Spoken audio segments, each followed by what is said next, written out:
Sobrang nakakagulat na balita. Grabe, President BBM ginulat si Vice President VP Sara. Bumaliktad sa Duterte. Tinanggal na si Amy Marcos. Ayon sa nakalap nating impormasyon, tinawag na traitor ni PBBM ang kapatid niyang si Amy Marcos. Dahil pagkatapos niyang i-endorso si Senator Amy sa grupo ng kanilang alyansa, bigla siya bumaliktad. Bigla siya kumampi kay Vice President VP Sara. Grabe, President BBM ginulat si Vice President VP Sara. Bumaliktad na sa Duterte. Tinanggal si Amy Marcos. Tara panoorin natin. At ngayon po ay handa na po tayong tumanggap ng inyong mga katanungan. We have very limited time so we can only field 2 questions. Ivan? For you, Claire. Natanong ko na ho kanina yung PNP but I will ask the same question to the palace. Yung recently released political ad nga po featuring VP Sara and Senator Amy paints the situation in the country as black. Kulay ng pagluluksa due to hunger, crimes, and injustice, which is a clear imputation of failure on the Marcos administration. What does the palace have to do with it? You just said it is recent? Yesterday. Oh, ang akala ay 2022 campaign ads to. Dahil sa mas na-describe ang kapanahunan ng nakaraang administrasyon dun sa nasabing campaign ads. Unang-una, meron silang sinabi tungkol sa madilim. Wait lang, saan ba yan? Ayun. Itim ngayon ang kulay ng bansa. Sa gutom at krimen nagluluksa. So, pag sinabi ba natin na itim ngayon ang kulay, mas madidescribe siguro natin nung nakaraang administrasyon na sobrang itim at ngayon ay papaliwanag sa panahon ng kasalukuyang administrasyon. Hindi man ganun pakaputi, pero patungo na doon. Unang-una po, may binanggit sila tungkol sa kagutuman.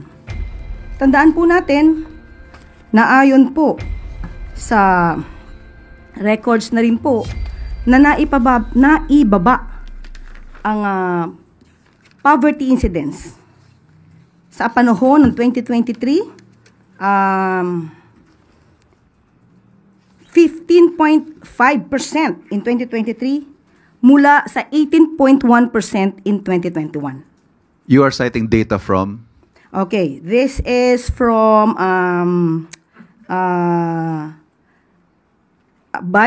author or writer is Dim Sum Daily, Hong Kong. Okay, meron din po tayo dito. Ito po ay galing din mismo sa report din po ni Secretary Balisacan. Okay? Meron din po tayo dito na pinalabas. Ito naman ay galing kay Philippine Star. Delon Porcalia. Meron pong naitala na 7.2 trillion na utang ang dating administrasyon at dahil po dito ay patuloy pa rin po natin binabayaran sa kasalukuyang administrasyon.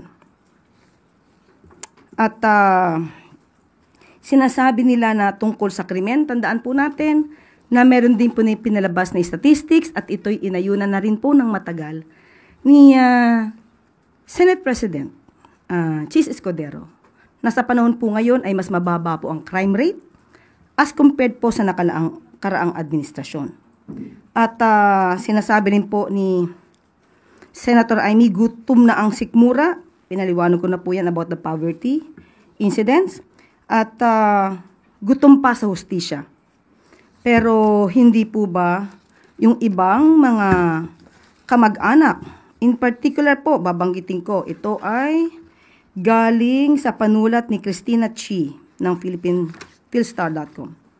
Sinabi po ni, and I quote na po sa kanyang panulat, Dalia Cuartero, whose son was killed during a drug operation in 2016, described feeling overwhelmed with tears of joy, tears upon hearing of Duterte's arrest. So dito pa lamang, marami na rin po nagsasabi na paunti-unti ay nabibigyan ng liwanag ang mga pangyayari. So, mas maganda po siguro mabanggit natin na ang mga botante po dapat ay maging, kukunin ko po yung sticker na nakasulat kay Madam, maging mapanuri. Huwag pong magpaloko sa mga sinasabi sa iilang campaign ads. Alamin ang katotohanan, iwasan ang fake news.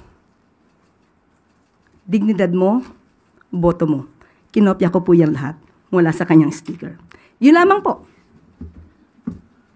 May reaksyon ho ba ang Pangulo? This coming from the second highest official of the land, supported by his own sister. Patungkol po dyan, patungkol po sa campaign na issues, maganda pong mas tanong na lang natin ang campaign manager. Mas authorized po siyang magsalita patungkol po sa ganyang klaseng relasyon. But have you taken this up with the President? What are his thoughts on this? Patungkol po sa kanyang kapatid? No, yeah. This particular ad, for example, which is Of course, the latest. hindi po nais ng ating Pangulo na magitong klaseng mga negatibo na pangangampanya.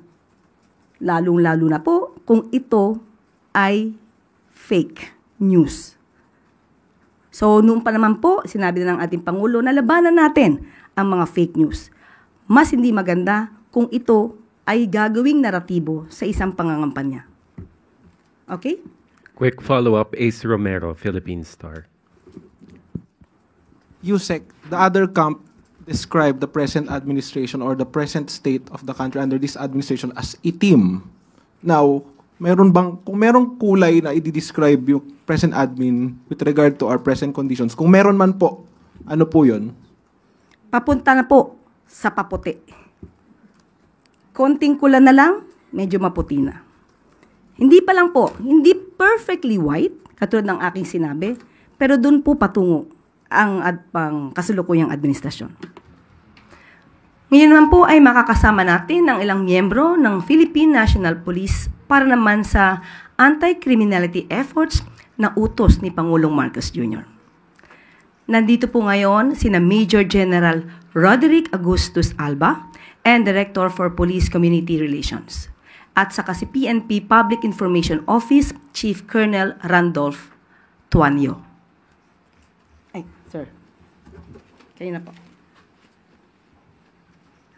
Maraming salamat po, Secretary Claire. Members of the Press Corps of Malacanang, magandang umaga po. In behalf of our Chief Philippine National Police, Police General Romel Francisco Marbil, allow me to read our statement, opening statement. This is in connection po sa pagpapanatili ng ating safety and security during this Lenten season. The Philippine National Police, in partnership with other law enforcement agencies, is fully committed to ensuring a safe, peaceful, and meaningful observance of Holy Week across the country. Through our operational guidelines, we call this Ligtas Humbak 2025, we have strategically deployed our personnel and mobilized force multipliers. Ito po yung ating mga volunteer groups na tumutulong po sa ating kapulisan to key areas of convergence. When we say key convergence areas, ito po yung ating mga simbahan, yung house of worships, yung ating tourist areas, yung ating terminals, the airports and ports, yung ating mga highways ay kasama po doon, and other busy establishments. So mayroon po tayong estimated of 65,000 more PNP personnel nationwide na i-deploy po sa terminal, transport hubs, pilgrimage sites, simbahan, tourist destinations. At ito po ay nakasad sa aming guideline ang magkaroon po ng enhanced police presence or visible pong ating Philippine National Police. We'll also augment mobile patrols kasi po ang ating concentration ay sa highly populated areas now. Mayroon po mga kabahayan, mga subdivision areas, residential areas ay naiwanan po mga bahay. So ito din po ay isang focus namin. Now, we have not received any threat for that matter for our security and safety this Lenten season as of today. But on the part of the PNP, we remain on full alert, especially in historically vulnerable areas. Our intelligence units are closely coordinating with the Armed Forces of the Philippines. Kasama namin dito yung Philippine Coast Guard to preempt any threats from any groups would want to magkaroon po ng disorder yung ating bansa. So as to our vital installations, we all have also increased deployment of our personnel around power plants, communication infrastructure, and transportation terminals. We're also closely coordinating with private security groups and local crisis management councils.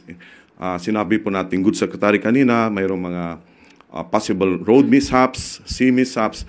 Ito po ay aming pinagpreparahan sa ngayon on the part of the Philippine National Police. Thank you. We now open the floor to questions for Major General Alba. Pia Gutierrez, ABS-CBN News.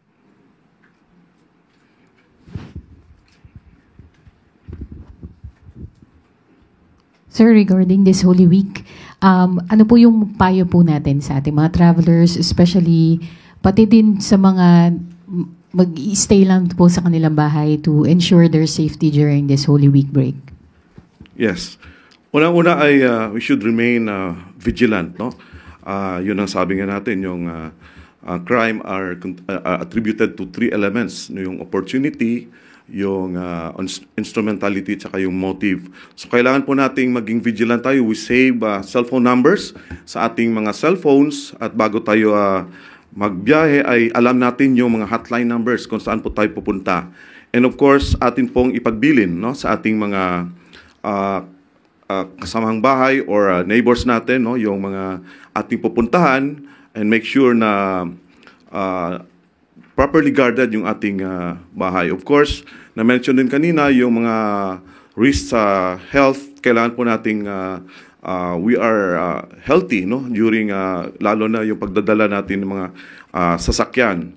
So ito po ay isa sa mga mabisang advice ng ating Philippine National Police. And of course, we have to closely monitor yung ating mga advisories from government, no, lalo na sa social media, and closely coordinate with all the Sumbak help desk na italaga po sa different ports and seaports sa ating bansa. That way, you can easily access all government help to this desk. And on another topic, sir, yung VACC po is calling for a stronger government response on the recent spate of kidnappings in the country, saying that the administration needs to rethink its strategy in addressing and preventing and solving kidnapping cases. So ano po ang response ng PNP dito, at kung may directive din po si Pangulong Marcos tungkol dito? Yes, unang-una we acknowledge yung information coming from VACC. But of course, our PNP is focused sa ating continuous law enforcement operations and anti-criminality operations. Mayroon pong tumututok na Special Investigation Task Group sa itong reported kidnapping incident. But of course, we cannot compromise other security aspect ng ating bansa, no? Especially yung lalo na sa Lenten season, at itong ating patuloy na pagtulong sa ating Commission on Elections sa pagpapanatili ng peace and order during this election period.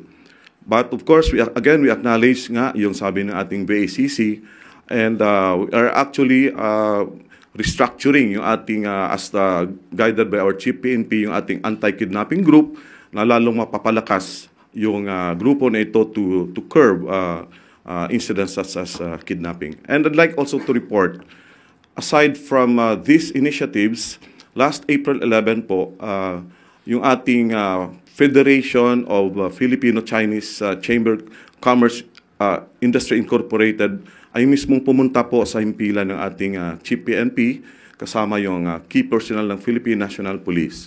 And amidst this ongoing investigation, they ask kung ano pong pwedeng maitutulong ng kanilang chamber. Remember that they have 170 chambers from Apari to Hulo, yung ating chamber, and they can really help, no, sa peace and order. Ang pag-usapan po doon at nirecommend ng ating PNP is to create a specialized desk, no? Tawag namin dito is PCFC, PNP Chinese Filipino Community Help Desk. So this is a desk liaisoning lahat ng concerns po ng ating sector from the Chinese Filipino.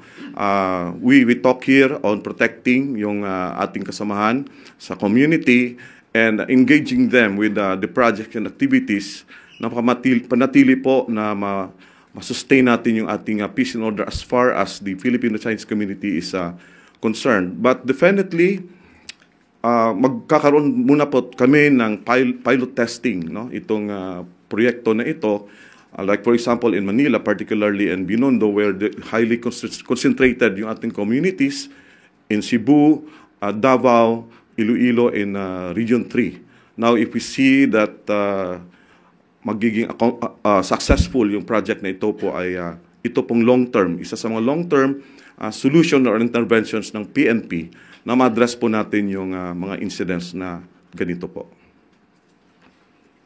Chris Jose Remate. Hello sir, good morning po. Balik lang po tayo sa Holy Week. Nakipag-coordinate na po ba ang PNP sa mga barangay officials? Yes ma'am. Actually, kasama po sila sa deployment na sinasabi natin because the 65,000 personnel are not purely members of the uniform service ng PNP. Sa PNP lang po ito. We are actually deploying 40,000. Yung 40,000 na ito po ay this covers the entire summer vacation security deployment. Now, pagdating po ng Holy Week, we increased it with another 25,000. Aside from this, we will be engaging volunteer groups, no? So kasama po yung ating local government units and other organizations that accredited ng PNP that help us sa aming safety and security operations all throughout the Lenten season. Okay po, sir. Sir, ano po yung particular crimes na binabantayan pag Holy Week? Yes, thank you for the question. So, ang PNP are always focused dito sa 8 krimen, no? Like robbery, theft, murder, rape, carnapping, etc. But we are very particular sa crime against property. Sa sinabi ko po kanina, once we leave our homes, ito po talaga ay common targets, no, ng mga suspects o criminal suspects na tatargetin nila. That's why ito po yung ating guidance na we have to closely coordinate with our nearest police stations, no, before we leave our home at keep these numbers with us, no. Dapat may mga load yung ating cellphone na anytime po ay pwede tayong mag-access ng mga websites ng PNP, getting the hotline numbers. Thank you, sir. Thank you. Last 2 questions for General Alba. Ivan Mayrina, GMA Integrated News. General Alba, sir, good morning. Good morning, sir. The recently released political ad featuring the Vice President and Senator Marcos paints the situation in the country as black. At isa po sa mga dahilan daw nito ay krimen. What does the PNP have to say about this? Yes, of course, this creates a lot of perception. But sa amin po sa PNP ay tuloy-tuloy lang pong aming kampanya against all forms of lawlessness. But we can only speak of our what we have, no, yung ating crime statistics, which we actually reported a few days or few weeks ago, where it covers January to April of 2025 as compared to last year, where we have a big decrease of 26% sa aming crime statistics. So we stick with the reality, what we have now, yung aming data. So yung binabanggit po na yon ay it's a narrative being pushed by the other side of the political spectrum, tama ho ba? Or ito ho ba'y perception lamang because the data does not seem to reflect that perception? Like I said, all that we see, minsan we are misinformed and disinformed, but we respect, no, sabi ko nga, yung perception ng ating community, but we speak of our duties na dapat naming pinapatupad, and we shouldn't be affected by these negativities kung mayroon man. And you can tell the citizenry, sir, that our streets are safe. Definitely. Of course, time to time, mayroon tayong mga crimes na naging highly sensationalized na hindi ka agad ma-solve, but these are acted upon immediately, and for us, it does not represent the entire situation of our country. Salamat po. Thank you. Heidi Sampang, FEBC. Magandang umaga po, sir. Sa ngayon po, ang dami talagang nagbiyabiyahe, and recently po may mga incidents po ng rentangay. So paano po kaya makakapag-ingat yung ating mga kababayan para hindi po mabiktima ng modus na ganito? Yes, like I said, mas mainam po na we get hold of the hotline numbers.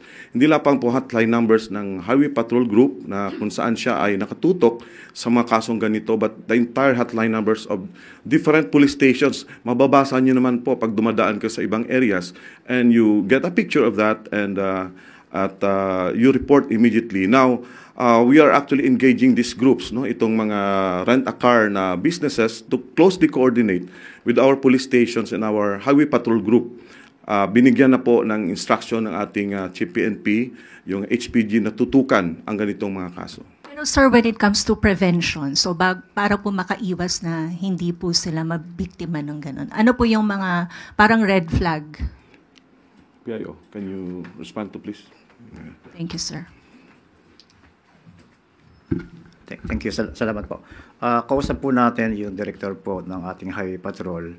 Doon po sa 8 focus crimes na nabanggit natin, na bagamat 26% po ang ibinaba niya, yung nananatili pong yung figure na medyo mataas po na 1%, yung pong carnapping po ng motor vehicle na nag-shift po from the traditional na carjacking or carnapping while parked. Ito po yung technical na carnapping po na nabanggit po ninyo. Nagpalabas po ang ating Direktor ng Highway Patrol ng kanilang mga leaflets po kung paano iiwasan yung mga reports po na dumarating po sa atin tukol po sa mga technical carnapping po. Bibigyan po natin sila, mag-a-anunsyo po tayo sa pamamagitan po ng ating mga press releases matapos po nitong ating pong press briefing ngayon kung ano po yung mga dapat gawin po ng ating mga kababayan para maiwasan po yung mga technical carnapping po. Thank you, sir. Maybe one last question for our friends from the PNP. Tuesday New, DZBB. Sir, opo. Yung cases naman po nung mga kababayan natin na madalas ay naloloko sa social media nung mga ads na murang staycation houses, yung ganon. Ano po ang pwedeng magawa dyan ng PNP para hindi sila malaglag sa ganitong pain ng mga unscrupulous individuals sa social media? Unang-una po, we normally or regularly receive yung mga texts or mga emails. Wag po nating basta tayong mag-click doon. No? We follow the protocols. I-confirm muna natin kung talagang nag-i-exist ang itong mga klaseng businesses. No? And we can actually directly coordinate with our anti-cybercrime group. Mayroon din po silang hotline at yung ating mga police stations na anytime pwede po nilang ma-access. Thank you very much, General Alba, Colonel Tuanyo, Yusek Claire. Yes, General Alba and Colonel Tuanyo, maraming salamat po. Pwede na po natin silang i-excuse. At sa ngayon po,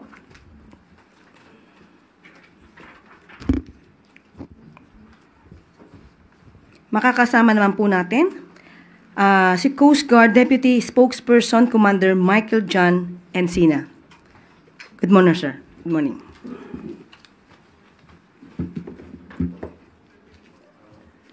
Thank you very much, Yusek Castro, ma'am. In behalf of the Commandant, Admiral Ronnie Hilgaban, to our Malacanang Press Corps, magandang umaga po sa inyong lahat. With the observance of the Holy Week season po natin, the Philippine Coast Guard has increased its alert status into heightened alert last 13 April po, nitong Sunday, in which the PCG has deployed 17,000 Coast Guard personnel to conduct pre-departure inspection, to conduct inspection din po dun sa ating mga resorts. At the same time, ito po yung pagkakandak din po ng canine panelings ng mga canine dogs po natin. We've also deployed ito pong ating mga Coast Guard auxiliaries in the Malasakit Help Desk, in which makikita niyo po sila dito po sa ating mga major ports and pantalan sa buong bansa natin. Ang ating pong mga barko ng Coast Guard ay naka-alerto din po na handang mag-respond in any maritime incident President na report. Kasama po niyan ang ating lateral coordination na mention po kanina ng ating kasamahan sa PNP, sa LGU po natin, sa ating municipal and city disaster risk reduction management offices.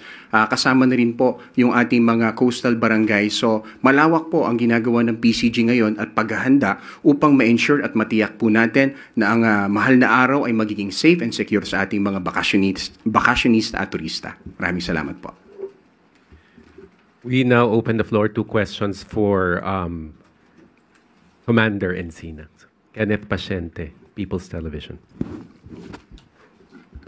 Hi sir, good morning po. Sir, may mga vessel na po ba tayong naitatala na hindi pinayagan pong bumiyahe dahil hindi po naabot yung seaworthiness na standards?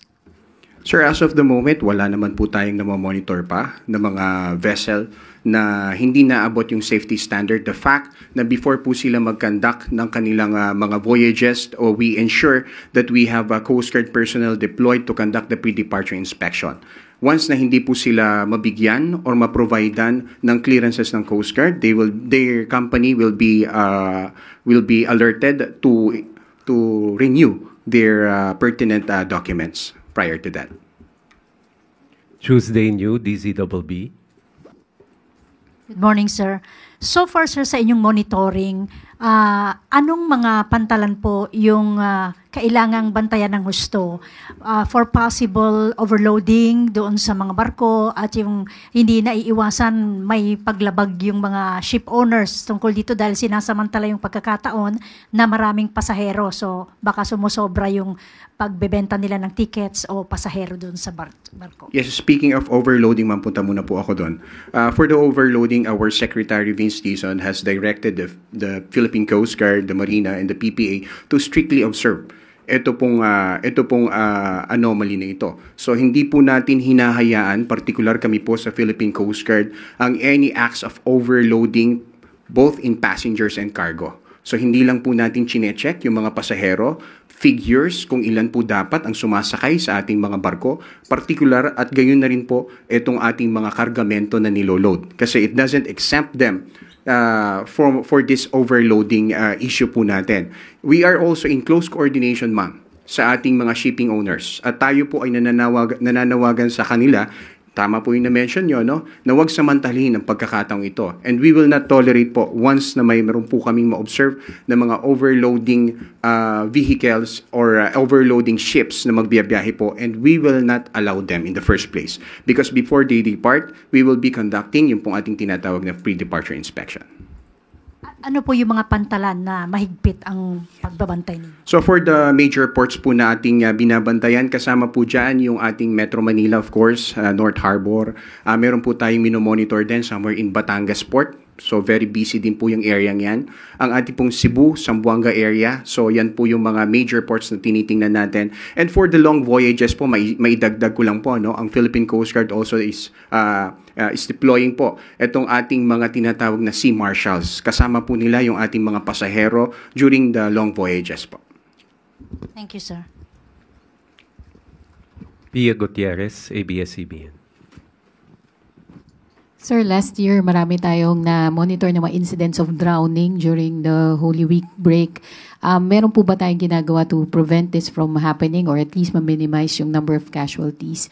And kung meron din po ba tayong monitoring dun sa mga nag-offer ng mga recreational activities, yung mga, alam niyo sir, yung sa mga banana boat for example, yung sa mga scuba diving.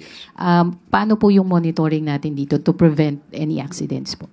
Well, kasama po sa mandato ng Philippine Coast Guard, ang aside po sa pagkakandak ng pre-departure inspection this coming Holy Week, is to also inspect yung pong ating major tourist spots. Kasama na po yung mga beach resorts natin at other areas po na ginagawan po ng recreational activity. Ang Coast Guard po through at our Maritime Safety Services Unit and offices is conducting ito pong tinatawag natin na Recreational Service Enforcement Inspection. So ngayon po, halos karamihan po ng ating mga major o yung pong mga dinadagsa ng mga turista ay ini-inspect po ng ating mga Coast Guard inspector. Ano po yung hinahanap at ini-inspect ng ating mga Coast Guardians dyan? Number one is yung pong kanilang lifeguards. Napakahalaga po nun. The PCG is also an agency which is mandated and authorized to issue ito pong mga certificates na ito. So kasama po sa chine-check namin yung lifeguard. Aside po doon is yung availability po ng clinic and first aid personnel na agad-agarang magre-responde once there is an incident, yung drowning incident na na-mention po natin. So isa po ito sa mga chine-check ng PCG. And most importantly, yung ating pong information dissemination. So ang Coast Guard stations and substations po natin, personnel, ay umiikot dito po sa ating mga major beach areas and beach resorts para po ma-inform sila na may Coast Guard po na agad-agara magpro-provide ng necessary assistance once kailanganin po ng ating mga turista. At dito po nagtatapos ang ating briefing ngayong araw. Maraming salamat, Malacanang Press Corps, at magandang tanghali para sa Bagong Pilipinas.